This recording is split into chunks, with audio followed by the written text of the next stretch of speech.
السلام عليكم ورحمة الله وبركاته. أعوذ بالله من الشيطان الرجيم.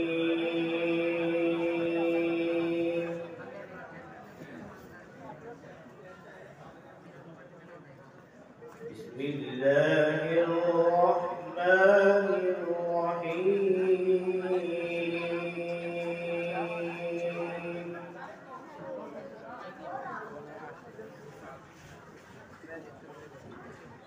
الحمد لله الذي وهب لي على الكبر إسماعيل وإسحاق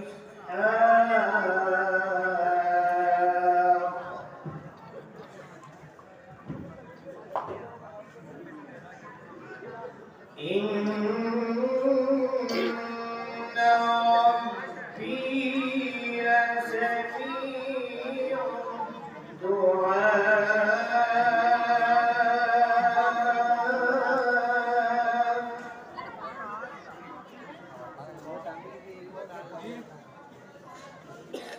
رب اجعل